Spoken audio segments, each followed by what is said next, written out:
안녕하세요. 게이트 오브 위즈덤 채널입니다. 이번에 소개해드릴 도서는 멘탈이 강해지는 연습입니다. 지은이는 데이먼 자하리아데스이고 옮긴이는 김미정님입니다. 펴낸 곳은 서산독입니다. 지은이에 대해 설명을 드리겠습니다. 지은이 데이먼 자하리아데스는 미국에 떠오르는 자기개발 멘토입니다. 신간을 출간할 때마다 무조건 믿고 사고 주변에 홍보를 자처하는 열혈 골수팬을 확보하며 화제를 불러일으키고 있습니다. 그가 기존의 자기개발 멘토들과 차별화되는 지점이 있다면 바로 개인적인 경험이나 연구 결과가 아니라 철저히 이론과 실천을 중심에 둔다는 데 있습니다.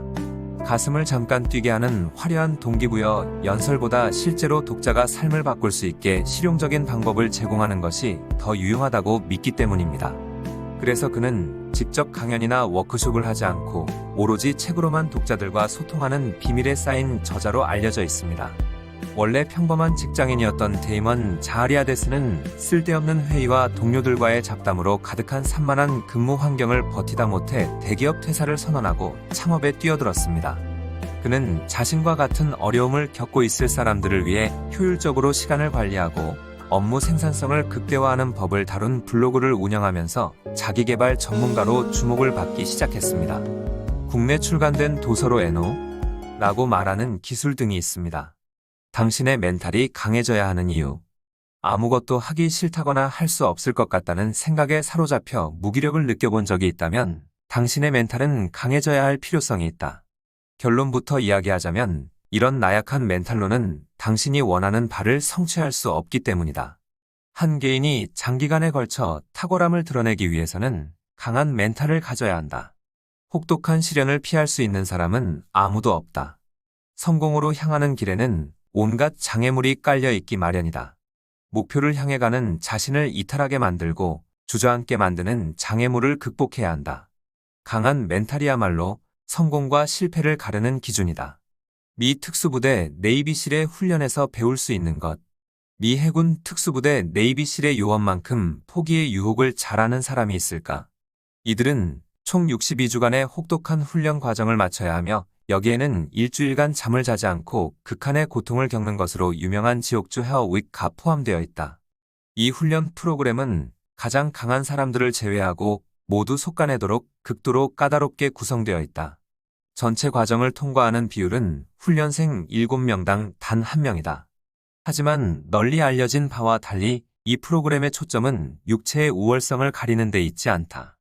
실제로 전 네이비실 요원이자 저격수 교관이었던 브랜든 웹은 그의 책 붉은 원에서 네이비실 훈련 과정은 보통 체력의 남성이 충분히 이겨낼 수 있도록 고안되었다. 라고 지적한다. 그렇다면 프로그램을 통과한 훈련생이 왜 그리 적을까? 웹은 붉은 원에서 이렇게 말한다. 훈련이 정말 테스트하는 것은 당신의 정신력이다. 이 훈련은 당신의 정신을 몇 번이고 벼랑 끝으로 몰아넣는다. 그러면 결론은 둘 중 하나다. 정신력이 단련되어 성공 가능성과 관계없이 무슨 일에든 자신 있게 도전하든지 아니면 부러지고 말든지 모름지기 네이비실 요원이라면 탄탄한 체력을 다져야 임무와 연관된 난제들을 해결할 수 있다. 그들의 임무는 까다롭기 그지없으니 말이다. 웹에 따르면 보통 체력의 남성이라면 훈련 프로그램의 체력 검사를 통과하겠지만 훈련을 통과한 뒤에는 규칙적인 운동을 통해 최고 수준의 체력을 유지한다고 한다. 그러나 여기서 우선시되는 것은 육체적인 훈련이 아니라 정신적인 훈련이다. 네이비실 요원들은 공포 반응이 자연스러울 수밖에 없는 가혹하고 극단적인 상황에 놓이곤 한다. 이런 상황에서는 공포와 연관된 감정에 압도될 위험이 있다. 따라서 이들은 그런 상태에 둔감해지도록 심리적 조건화를 거친다. 많은 사람이 네이비실 요원은 두려움을 모른다고 생각한다. 하지만 이것은 오해다. 그들도 다른 모든 사람처럼 두려움을 느낀다. 차이점이 있다면 그들은 두려움을 조절하는 법을 배웠기에 꿋꿋이 전진의 임무를 완수할 수 있다. 이것을 가능하게 하는 것은 습관화라고 알려진 정신훈련 전략이다. 습관화 훈련에는 부적절한 반응을 유발하는 자극, 이 경우에는 공포에 반복적으로 노출되는 과정이 포함된다. 잦은 노출로 주어진 자극에 적응하면 원치 않는 반응이 줄어든다. 네이비실 요원들은 이 훈련을 통해 자신의 두려움을 정복하고 통제함으로써 임무를 이행하는 법을 배운다. 두려움은 목숨이 위태로운 상황에서 그들의 수행력을 제한하는 요인이기 때문에 반드시 통제되어야 한다. 강인한 멘탈을 기르기 위한 훈련이 두려움을 없애주지는 않는다는 점을 기억해두자. 다만 훈련을 통해 이를 능숙하게 다스림으로써 두려움이 그들을 좌지우지하지 않도록 한다. 네이비실 요원들을 통해 아래 3가지 사실을 확인할 수 있다. 1. 강인한 멘탈은 타고나지 않는다. 2. 강인한 멘탈은 훈련으로 만들 수 있다. 3. 강인한 멘탈을 방해하는 요인들을 아예 없앨 수는 없지만 다스릴 수는 있다. 그렇다면 우리도 네이비실 요원들처럼 정신력을 강화하고 심리적 대비를 탄탄히 할 수 있도록 훈련할 수 있지 않을까? 이 책은 바로 여기에서부터 시작한다. 멘탈력이란 무엇인가? 멘탈력을 아주 간단히 정의한다면 역경 속에서 드러내는 내구력이라고 말할 수 있다. 하지만 이 정의 안에는 많은 내용이 담겨 있으니 이제 하나씩 풀어서 생각해보자. 흔히 근성과 멘탈력을 같은 것으로 여기는데 실은 그렇지 않다. 근성은 힘든 상황 속에서 버텨내는 성향을 가리키지만 멘탈력은 마음의 상태를 의미한다. 즉 힘든 상황을 견뎌내는 것뿐만 아니라 역경을 바라보는 긍정적인 태도와 견해를 포함한다. 역경이 우리 인생에서 불가피하다는 것을 인정하고 묵묵히 버티며 목표를 달성하고 더 나은 미래를 얻기 위한 과정임을 이해한다는 뜻이다. 이런 점에서 볼 때 멘탈력은 근성보다는 극기에 더 가깝다. 그렇다 해도 멘탈력을 기르려면 근성이 꼭 필요하다. 근성은 부정적인 감정을 다스리고 조절하도록 도와준다. 또한 실패에 대한 두려움보다 성취에 초점을 맞추도록 자신감도 채워준다. 일정 수준 이상의 근성이 없이 강한 멘탈력을 가지고 있기란 불가능하다. 역경에 부딪혔을 때 회피하고 싶고 도망가고 싶은가? 뜻대로 되지 않는 일 때문에 분노와 실망감에 휩싸여서 벗어나기 어려운가? 힘든 일은 하기 싫어서 흐지부지 포기하고 뭉개버리는가? 아마도 당신의 답은 예일 확률이 높을 것이다. 부끄러워할 필요 없다. 사실은 그게 본능에서 비롯된 자연스러운 반응이다. 멘탈력은 이런 본능적인 반응을 의도적으로 조절해서 내가 원하는 바를 성취하고자 하는 매우 의식적이고 인지적인 능력이다. 멘탈이 강한 사람들은 어떤 사람들일까? 살면서 내가 생각하는 성공의 정의를 그대로 보여주었던 사람을 떠올려보자. 입사하면서부터 업무 능력을 인정받아 매번 거액의 성과급을 받고 빠르게 승진한 임원, 작은 가게로 장사를 시작했지만 입소문이 나 고정 고객층을 탄탄하게 확보한 친구, 큰 사업을 일군 젊은 CEO, 어린 나이에 세계적인 사랑을 받고 있는 연예인. 멀리에서 찾지 않아도 된다. 어쩌면 일도 잘하고 인기도 좋은 바로 당신 옆자리에 앉아있는 동료일 수도 있다. 그들도 다른 모든 사람처럼 역경을 마주한다. 그들도 나날의 삶 속에서 일이 잘못되는 것을 경험한다. 예기치 않은 상황이 끊임없이 벌어져 성공의 경로에서 이탈할 것 같은 위기감을 느낀다. 순간순간 실패할 위험이 도사리고 있고 때로는 이를 피할 수 없다. 하지만 그들은 이런 장애물 속에서도 어떻게든 버텨내어 결국 성공을 이룬다. 어떻게 성공을 이룬 것일까? 답은 멘탈력에 있다. 이들에게는 강인한 멘탈이 있기에 힘든 상황과 마주할 때 회복력을 발휘할 수 있었다. 근성, 끈질김, 용기, 자기 능력에 대한 자신감을 바탕으로 갖가지 도전에 직면하고 고난과 실패는 불가피하다는 사실을 떠올리며 마음을 다진다. 즉, 당신이 원하는 목표를 성취하고 실패에도 무너지지 않기를 원한다면 강인한 멘탈력을 갖춰야 한다. 멘탈이 강한 사람들을 자세히 들여다보며 그들은 어떻게 움직이는지 배우는 것은 매우 유용하다. 멘탈력을 가진 사람들의 특징과 지금 내 모습을 비교하면서 읽어보자. 1. 나의 영향력을 벗어난 일에 집착하지 않는다. 우리를 둘러싼 세계에서는 한낱 개인이 좌지우지하기 힘든 수많은 일들이 벌어진다. 지구온난화, 식량 안보와 같은 굵직굵직한 사안부터 내가 담당하고 있는 프로젝트에서 발생한 사고, 거래처의 부도, 가까운 지인의 불행한 소식 등이 그러하다. 최근 전 세계가 겪고 있는 코로나19도 여기에 포함될 것이다. 멘탈이 강한 사람들의 남다른 점은 자신의 관심이나 능력에도 불구하고 이런 대다수의 사안에 내가 미칠 수 있는 영향력은 미미하다는 사실을 빨리 인정한다는 것이다. 대신 지금 바로 할 수 있는 일을 찾아 실천한 뒤 그로부터 자유롭게 노연한다. 즉, 자신이 상당한 영향력을 행사할 수 있는 일에 집중한다. 2. 예상치 못한 일에 유연하게 대처하는 융통성이 있다. 삶은 우리에게 이런저런 속임수를 던진다. 어떤 상황이 나의 예상대로 정확히 펼쳐지리라 자부하던 순간 예기치 못한 상황에 부딪혀 일이 엉망이 될 위험에 놓이기도 한다. 대다수 사람은 예상치 못한 전개에 부딪히면 깜짝 놀라고 심지어 마비된 듯 얼어버린다. 강한 정신력을 가진 사람들은 여기서도 다른 이들과 큰 차이를 보인다. 그들은 계획을 세우는 것이 유용하긴 하지만 아무리 주의 깊게 준비한 계획이라도 예상치 못한 상황이 벌어지면 삽시간에 무너질 수 있다는 사실을 알고 있다. 그래서 그들이 택한 전략은 적응하는 법을 배우는 것이다. 예상치 못한 상황에 부딪힐 때마다 조정할 수 있도록 정신적으로 유연한 태도를 기른다. 지인 중에 자신이 목표한 바를 꾸준히 성취해 나가는 사람을 본 적 있는가? 이딸은 장애물에 부딪히는데도 평정심을 유지하는 비결이 궁금했는가? 대개는 예기치 못한 일에 심리적으로 대비하는 적응력을 갖춘 덕분이다. 3. 자기 자신에 대해 정확하고 구체적으로 알고 있다. 대다수 사람들은 자기 자신을 잘 안다고 생각한다. 하지만 내가 보기에 실제로 그런 사람은 드물다. 무엇이 자신의 감정을 건드리는지는 알기 쉽다. 우리는 분노, 긴장, 행복감을 일으키는 것들을 일부 알고 있다.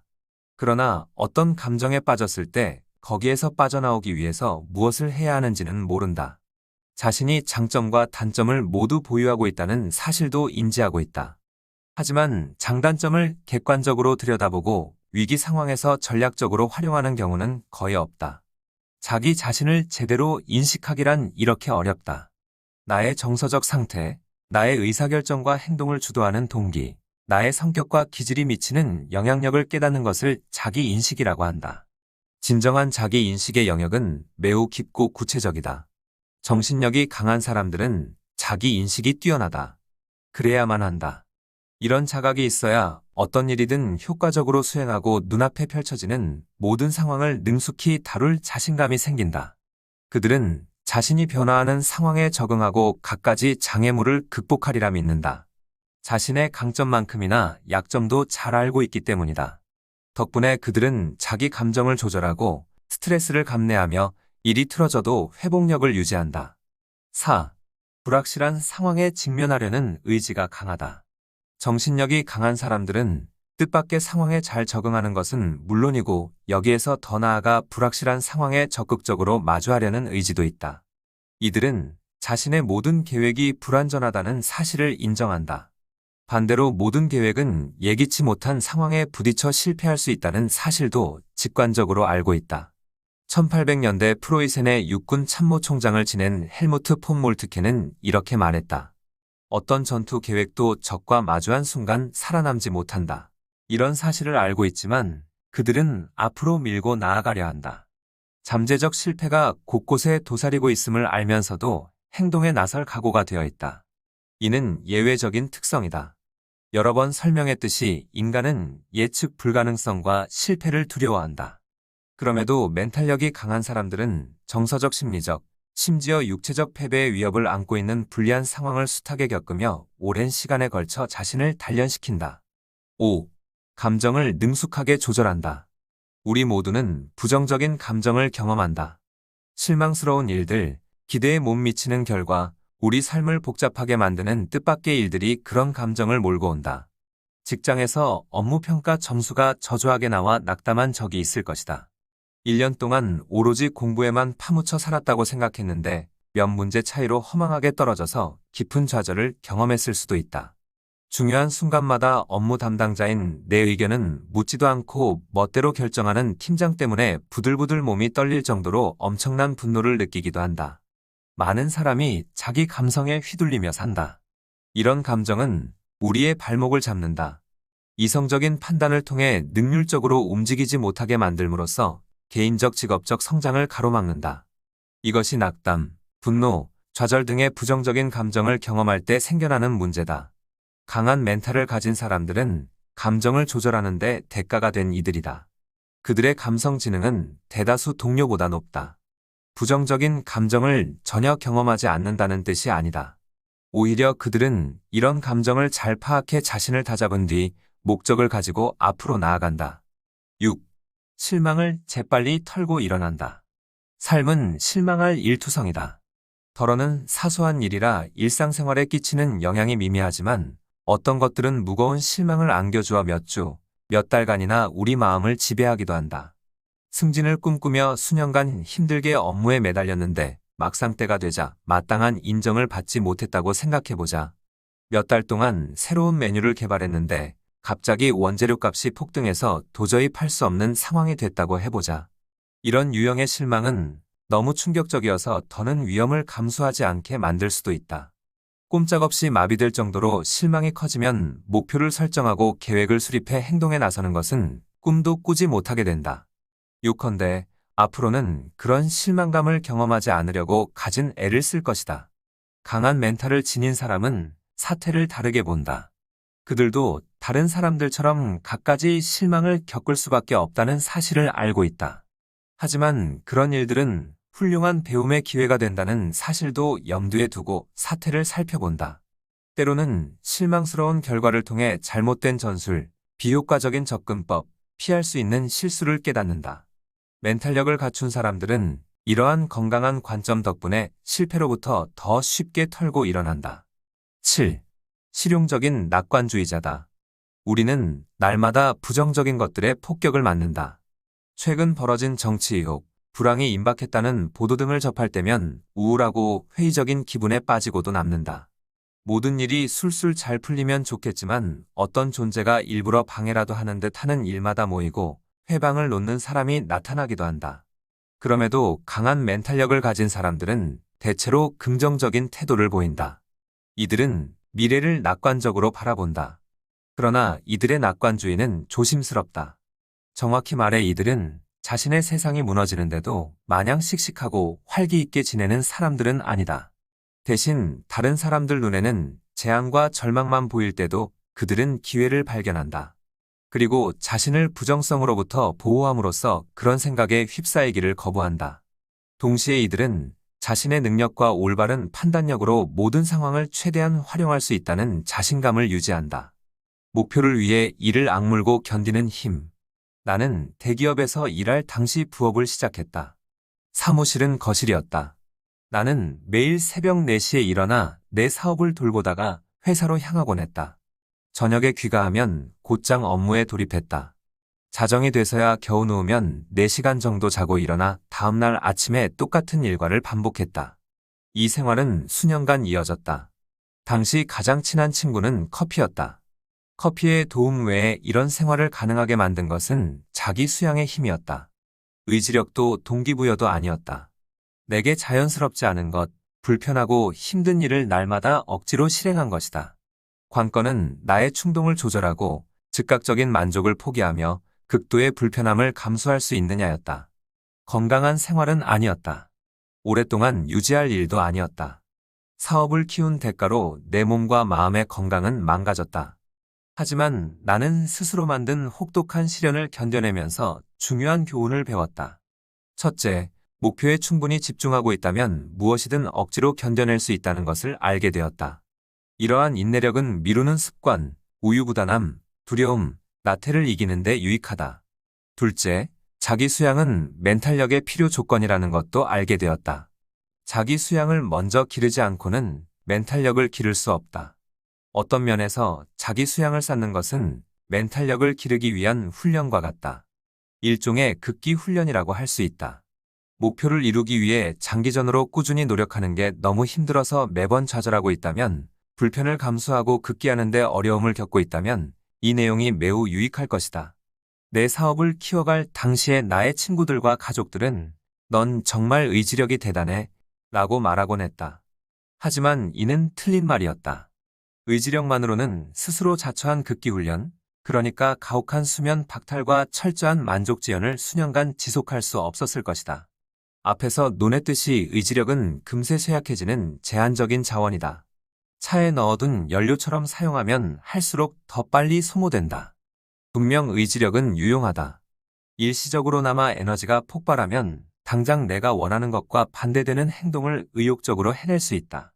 하지만 그런 행동을 구조화된 방식으로 끊임없이 반복하려고 한다면 자기 수양이 필요하다. 의지력이 있으면 새벽 5시에 포근한 이불을 박차고 벌떡 일어날 수 있다. 자기 수양이 있으면 매일 아침 이렇게 행동할 수 있다.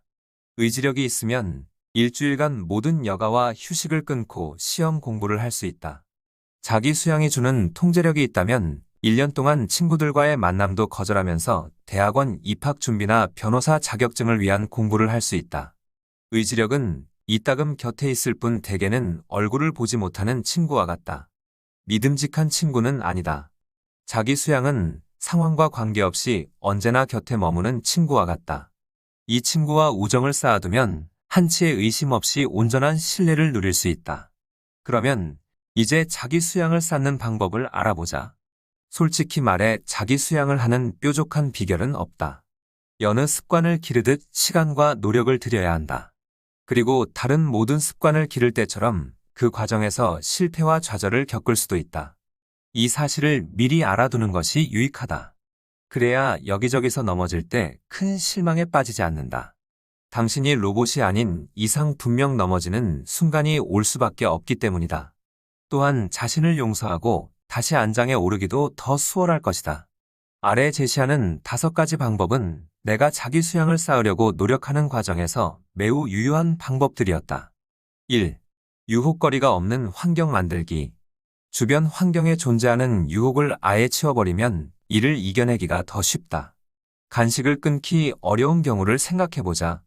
해법은 집, 사무실, 침실, 책상에 놓인 모든 간식을 없애는 것이다. 손에 닿으면 충동이 생긴다. 접근성을 줄이면 충동을 조절할 수 있다. 2. 소소한 단계를 밟아나가기. 다시 말하지만 자기 수양을 쌓는 것은 여느 습관을 기르는 것과 같다.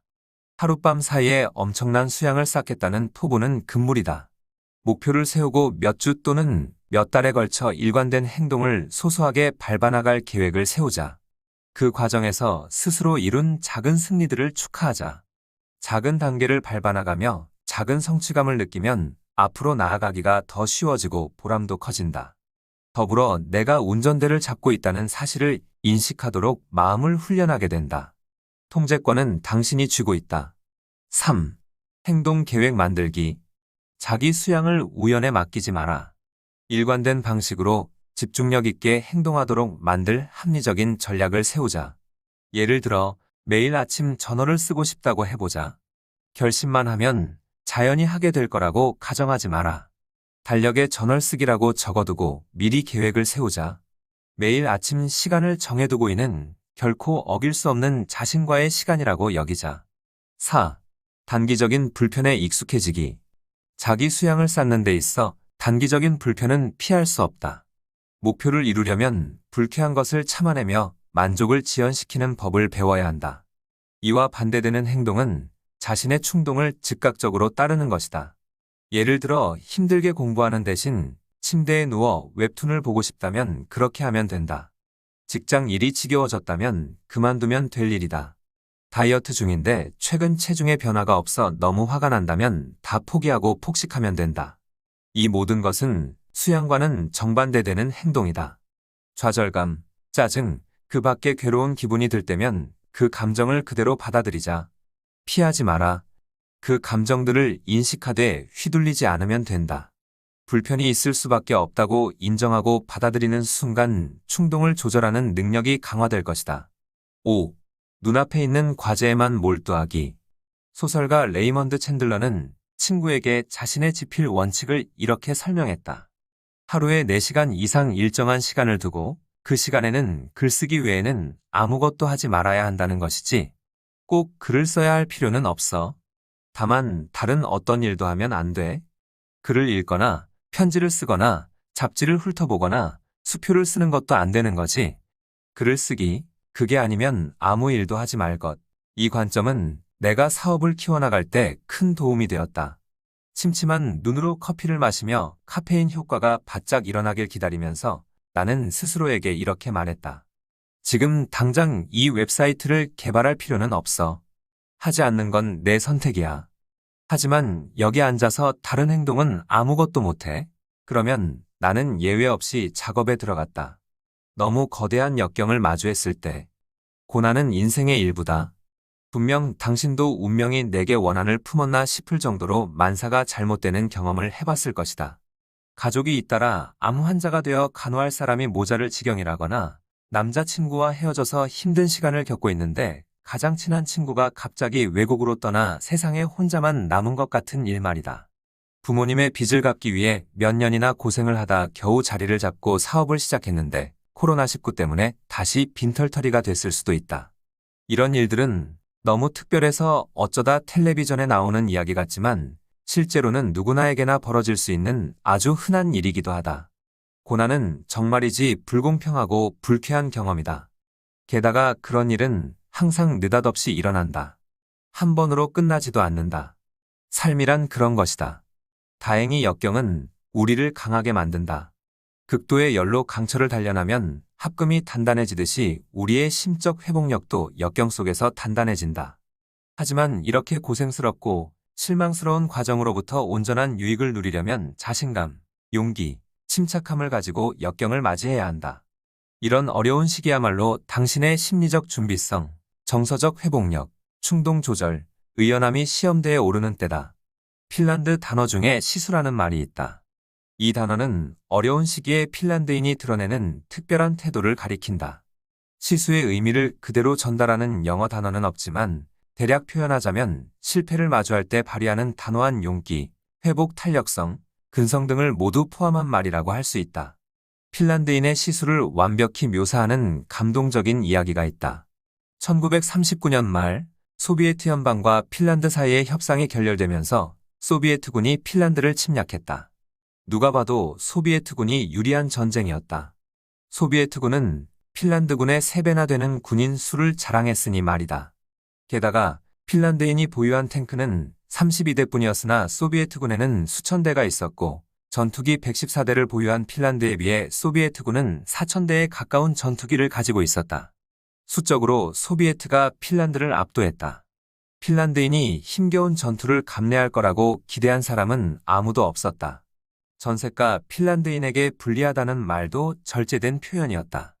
승리의 가능성은 소비에트에 너무 치우쳐 있어 니키타 흐루쇼프를 포함한 소비에트의 지도자들은 단 한 번의 발포로도 핀란드인이 항복할 거라며 코웃음 쳤다. 하지만 역사가 보여주듯 실제로는 전혀 다른 상황이 펼쳐졌다. 핀란드인은 땅굴을 팠다. 무기도 낡고 탄약, 연료 같은 자원도 부족했지만 이길 가능성이 희박한 악랄하고 피비린내 나는 전쟁 앞에 스스로 대비했다. 실패와 죽음이 거의 확실했던 상황 속에서도 핀란드 군인들은 물러서지 않았다. 그들은 항복을 거부했다. 이 겨울 전쟁은 점점 더 소비에트 연방의 기대와 다르게 전개되었다. 3개월간 이어진 전투 동안 핀란드군의 사상자는 7만 명이었지만 소비에트군의 사상자는 무려 40만 명에 달했다. 그럼에도 핀란드 정부는 막판에 소비에트 연방이 제안한 조건을 수락할 수밖에 없었다. 핀란드군의 군수물자는 거의 바닥난 상태였고 그렇게 작은 국가의 군대에서 7만 명의 사상자가 났다는 것은 어마어마한 피해였기 때문이다. 하지만 핀란드인들은 전 세계를 충격에 빠뜨릴 만큼 엄청난 멘탈력을 보여주었다. 핀란드인의 확고함과 용맹함으로 그들만의 시수 정신을 제대로 보여줬다.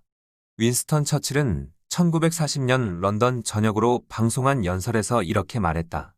오직 핀란드만이 훌륭한, 아니 숭고한 핀란드만이 공경의 한가운데서 자유인이 할 수 있는 행동을 보여주었습니다. 핀란드는 인류의 위대한 봉사를 해주었습니다. 핀란드 군인들이 보여준 끈질김, 근성, 용기를 우리의 삶에 적용해보면 어떨까? 내가 감당할 수 없는 너무나 거대하고 압도적인 그리고 불가피한 역경의 시수 정신으로 접근하자. 눈앞에 다가오는 도전을 받아들이고 이에 대처하도록 철저히 준비하며 어려움을 극복하는 데 전념하는 것이다. 누가 봐도 질 게 뻔하다는 이유로 쉽게 포기하거나 항복하는 길을 택하지 않은 핀란드인들처럼 비록 성공 가능성이 적다 해도 용기와 긍정성을 지켜내면 예상치 못한 결과를 손에 넣을 수 있을지도 모른다. 시수 정신은 나의 약점을 무시하는 것이 아니다. 도저히 넘을 수 없는 장애 앞에서 속 빈 허세를 부리는 것도 아니다. 시수 정신은 나의 상황을 정확히 깨닫고 내게 주어진 선택지를 평가한 뒤 내가 바라는 결과를 얻고자 단호하게 행동에 나선 것을 요구한다. 상황이 내게 불리하게 돌아가고 있다는 것을 인정하되 그럼에도 온 힘을 다해 밀고 나가는 것이다. 아래 내용은 핀란드인의 시수 정신을 적용한 몇 가지 요령이다. 1. 상황에 압도되지 마라. 물론 말하기는 쉬워도 행하기는 어려운 일이다. 누군가의 죽음, 암팔병 판정 같은 몇몇 상황들은 너무 암울하고 비관적이어서 그 순간 압도당하는 기분을 피하기 어렵다. 하지만 무거운 부담에 짓눌릴 때 마음을 다시 추스를 수 있다면 눈앞에 놓인 장애물을 더 잘 처리할 수 있다. 2. 행동하는 데 전념하라. 어떤 일이 벌어졌느냐보다 중요한 것은 우리의 반응이다. 차분히 반성하고 심사숙고하며 상황을 파악한 뒤 행동에 나서야 한다. 삶이 예측 불가능하고 내 행동과 의사결정의 결과가 불확실하다고 해도 반드시 행동 중심의 마음가짐을 갖춰야 한다. 이런 마음가짐은 나의 한계로 인해 주춤하지 않고 눈앞의 난제를 마주하도록 용기를 불어넣는다. 3. 날마다 정서적 회복력을 연습하라. 우리는 매일 자잘한 좌절을 겪는다. 개인의 삶을 보면 변화하는 것은 전혀 없어 보이는 좌절이다.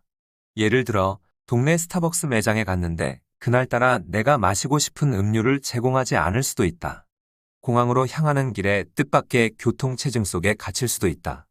쇼핑하다가 지갑을 잃어버릴 수도 있다. 건강하든 해롭든 이런 상황에 대한 반응들이 내 마음을 훈련시킨다. 불리한 상황을 경험할 때마다 정서적 회복력을 연습한다면 자신의 결단력과 끈질긴 태도가 강화될 것이다. 4. 문제를 예상하라. 문제를 예상해야 그 문제에 대비할 뿐만 아니라 이를 극복할 수 있다는 자신감이 생긴다. 1939년에 핀란드 군인이라고 상상해보자. 이제 곧 전쟁이 터진다. 영하 40도에 이르는 날씨는 가혹하기만 하다. 가진 자원도 넉넉지 않다. 수적으로도 턱없는 열세다. 이렇게 상황이 어렵고 부수적인 불이익이 존재한다는 사실을 예상하면 승리의 가능성을 높이기 위해 전략적으로 생각하고 의욕적으로 행동하게 된다. 강한 멘탈을 기르기 위한 10단계 훈련 프로그램, 멘탈력에 관해 말하는 것, 혹은 책을 읽는 것과 이를 실천하는 것은 별개의 문제다.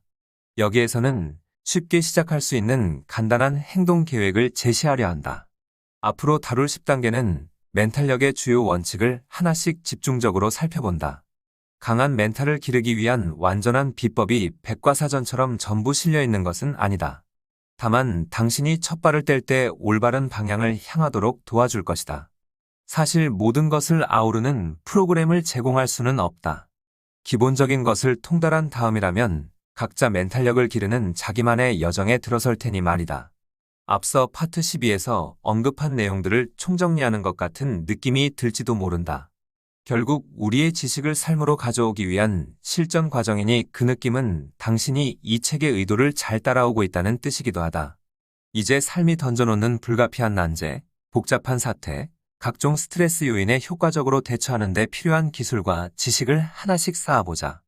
1단계, 멘탈력을 내 삶에 어떻게 적용할지 곰곰이 생각해보기. 이제 멘탈력은 추상적인 개념이 아니다. 당신의 삶의 실제적인 갈을 지닌 것이며 실제로 삶을 변화시킬 수 있는 힘이다. 강한 멘탈력으로 내 삶을 어떻게 바꾸고 싶은가? 나의 개인적인 상황에 어떻게 적용할지 생각해보자. 목표와 포부는 성취 목적을 분명히 했을 때 더 쉽게 달성할 수 있다. 왜 심적 회복력을 기르고 싶은지 자신에게 물어보자. 이 회복력은 내 삶을 어떻게 개선해 줄까? 이를테면 자기 수양을 바탕으로 날마다 운동과 독서를 실천할 수 있게 될까? 아무리 친절하려고 해도 자기 멋대로 행동하는 고객을 만날 때마다 멘탈이 흔들리지 않게 도와줄까? 50세 은퇴를 위한 자산 준비에 매진할 뚝심이 생길까? 멘탈력을 기르기란 결코 쉬운 일이 아니다. 자신의 목표를 분명히 알아야 고군분투할 때 인내할 수 있다. 2단계, 목표를 세분화하기. 목표를 세우는 게 낯설거나 어려운 사람은 없다. 하지만 목표를 세우는 것만으로는 부족하다. 올바른 목표를 세운다고 해도 마찬가지다. 중요한 것은 자신의 목표들을 쉽게 조절할 만한 여러 단계로 나누는 것이다. 네이비실 요원들이 멘탈력을 기르는 방법을 다룬 부분에서 세분화 연습을 논한 바 있다. 네이비실 요원들은 이 기술을 사용해 임무에 따르는 정신적 스트레스와 압박에 압도되는 것을 피하고 견뎌낸다. 마라톤에 참가하는 장거리 주자들도 마찬가지다. 장거리 주자들은 신체적으로나 정신적으로 지쳐 있을 때 결승점에 집중하지 않는다. 대신 시야에 들어오는 다음 지점에 집중한다. 그 지점에 도달하고 나면 눈앞에 보이는 다음 지점으로 초점을 옮긴다. 이들은 이런 노력을 지속하면서 자신이 마침내 결승점에 다다를 것이라고 확신한다. 상황이 어려워질 때 포기하고픈 유혹을 이기려면 목표를 세분화하라. 3단계, 어려운 상황은 개선의 기회로 삼기. 멘탈력을 기르는 것은 자신의 상황을 어떻게 바라보느냐에 달려있다. 역경과 불행은 나를 무력한 피해자로 만드는 너무나 힘겨운 것이라고 인식하면 용기를 잃고 굴복할 가능성이 더 커진다. 반대로 불리한 상황을 배움의 기회로 인식하면 불행에 담긴 긍정적인 측면을 돌아볼 가능성이 커진다. 이는 까다로운 시나리오를 어떻게 해석하느냐에 달린 문제다. 잠재적인 클라이언트와 프로젝트를 논의 중인 프리랜서라고 해보자.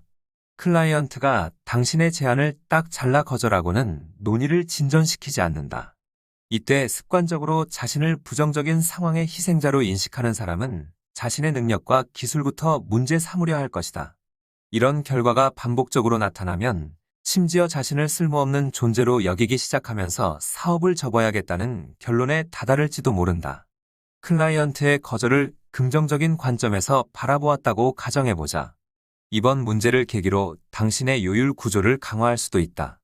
높은 금액을 부과하면 더 나은 클라이언트를 만나게 될 테니 말이다. 당신의 원칙을 재확인할 수도 있다. 즉, 당신이 기꺼이 맡으려는 일과 그렇지 않은 일을 확인하게 된다. 어려운 상황을 새롭게 바라보면 이로부터 어떤 통찰을 얻을지 선택할 수 있다.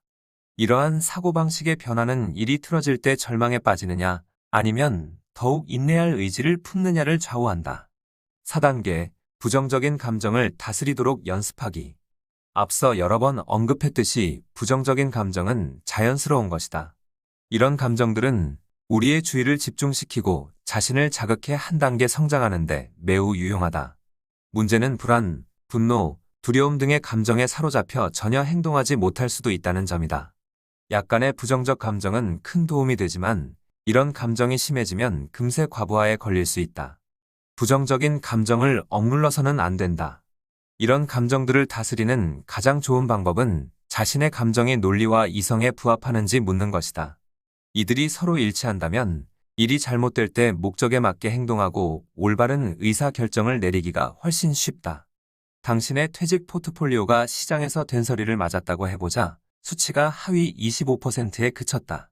이렇게 투자에서는 은퇴 자금을 충분히 마련할 수 없어 화도 나고 걱정도 된다. 잠시 멈추자 심호흡을 한번 하고 이 부정적인 감정들이 이치에 맞는지 따져보자. 역사에 비춰보면 대개 시장은 수축한 뒤에 곧 반등하기 마련이다. 수년이 넘어서까지 하락세가 이어지는 경우, 즉 약세장은 극히 드물다. 이런 지식으로 머리를 정리하고 나면 분노와 걱정을 다스리기가 수월해진다. 감정 때문에 얼어붙지 않고 더 유망한 분야로 투자금을 옮기는 식으로 합리적으로 행동할 수 있다. 이때 분노와 걱정은 당신이 의사결정을 내리는데 단초를 제공한다. 당신을 무력화하는 대신 행동에 나서도록 자극하는 역할을 한다.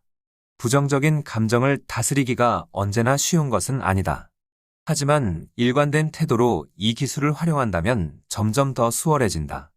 5단계, 자신의 수행 장면을 시각화하기. 이 단계는 쉽고도 간단하다. 방법은 이렇다.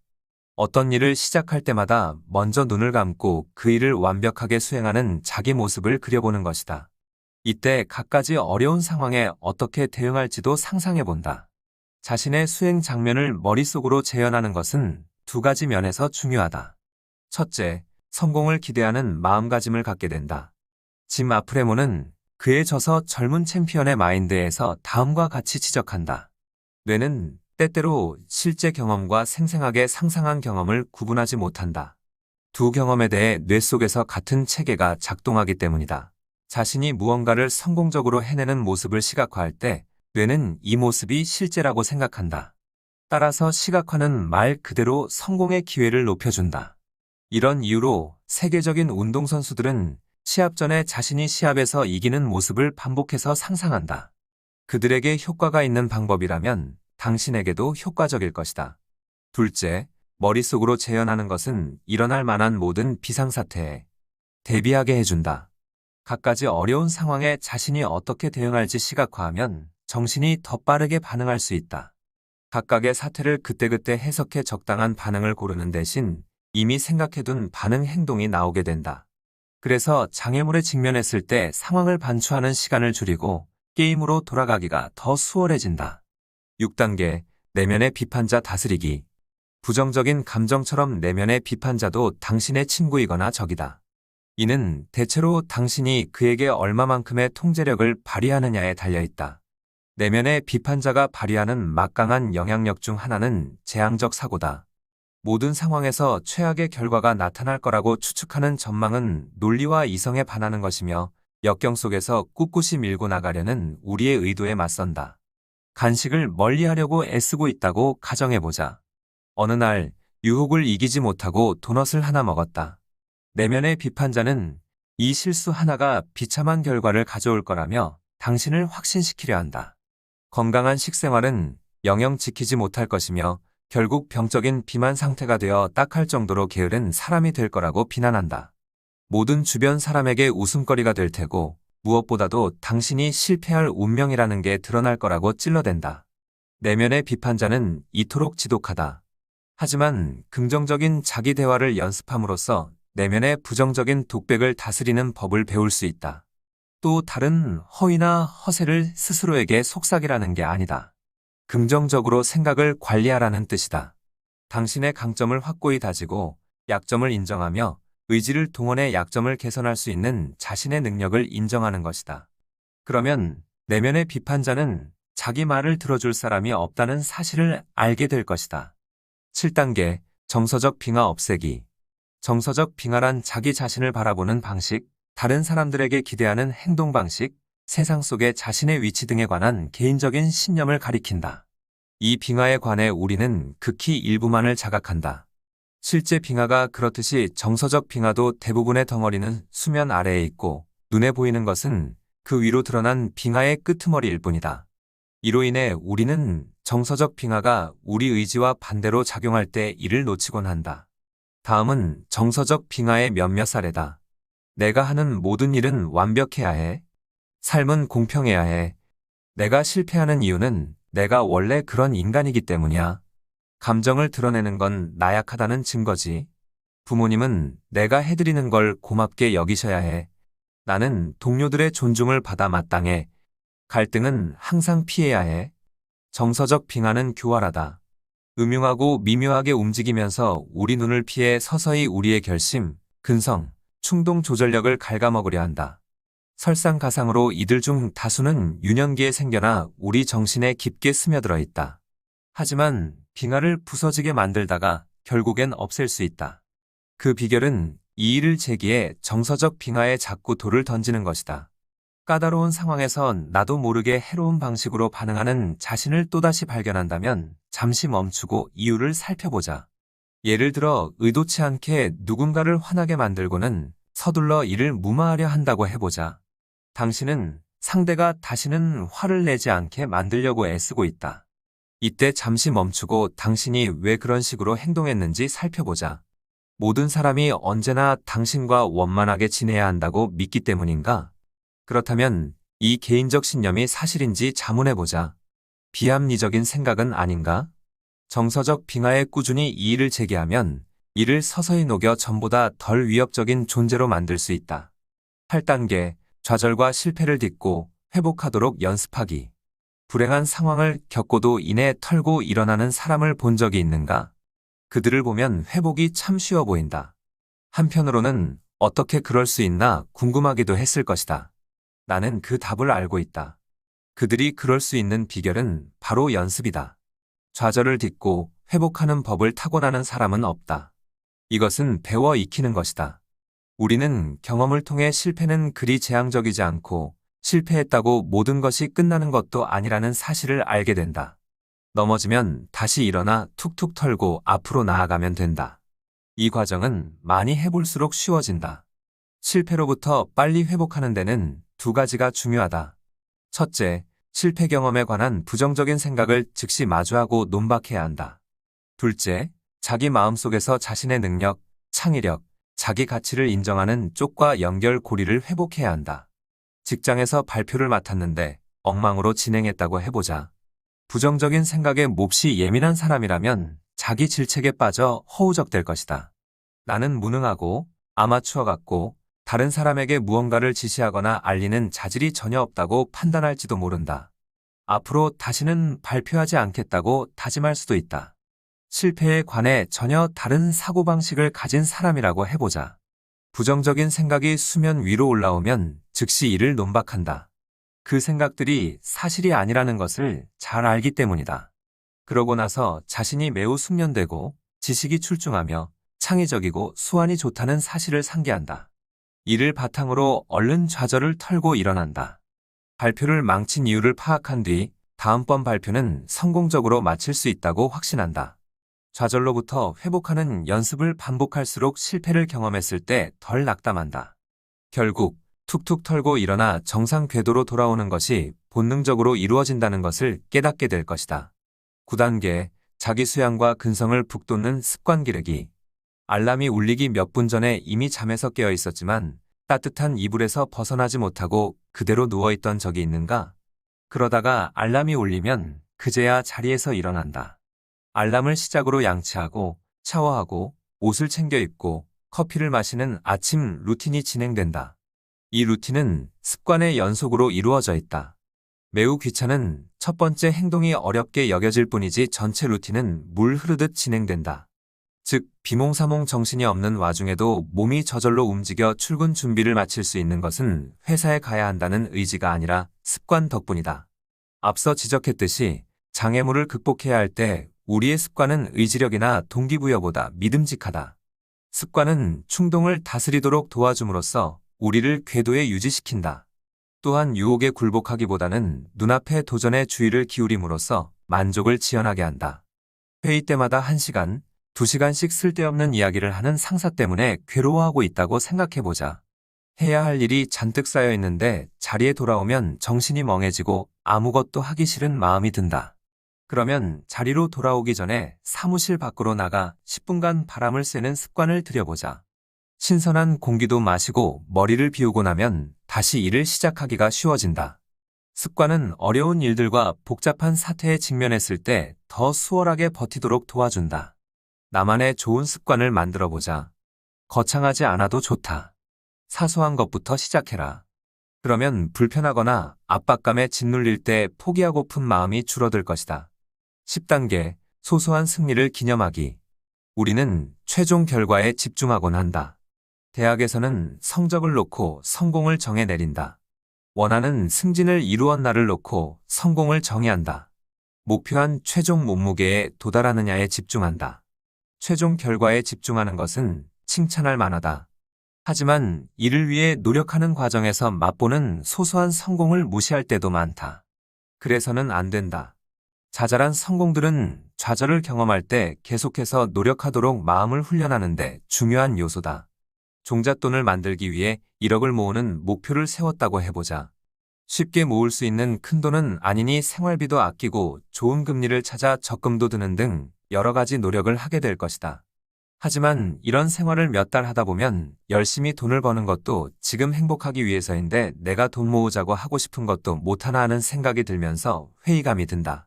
지금 당신의 초점은 결승점에 있다. 그 지점이 너무 멀어 보이고 이렇게 해서는 도무지 그곳에 다다를 수 없을 것만 같다. 그러니 여유를 갖고 소소한 승리를 기념하자. 처음으로 1천만 원을 모았을 때, 적금이 만기됐을 때 자신을 칭찬한다. 꼭 사고 싶었던 물건을 하나 사거나 좋은 곳에 여행을 가는 식으로 자신에게 보상도 한다. 이렇게 소소한 승리를 기념하는 것은 자신이 성취하려고 노력하는 것에 대해 좋은 기분이 들게 하고 행복을 느끼게 한다. 이런 반복적인 행복감은 앞으로 불편함을 느낄 때마다 자신의 태도를 지키도록 의욕을 고취한다. 이제 행동 계획을 모두 숙지했다. 이 단계들은 마음을 강화하고 불편함과 괴로움을 만날 때마다 근성, 끈질김, 결심을 기르는 과정에 들어가도록 돕는다. 다음은 무엇일까? 멘탈력을 기른 뒤의 도전 과제는 이를 유지하는 것이다. 불행한 일을 겪지 않고 삶이 흘러간다면 운이 굉장히 좋은 편에 속하겠지만 대신 새롭게 다져놓은 강한 멘탈이 쓰지 않는 근육처럼 쇠약해진다. 이 문제를 해결해보자. 이상으로 이 도서의 소개를 마치겠습니다. 항상 건강하시고요. 다른 도서로 다시 찾아뵙겠습니다. 감사합니다. 구독과 좋아요, 알림 설정은 영상 제작에 큰 힘이 됩니다. 겟업 웃음 채널이었습니다. 감사합니다.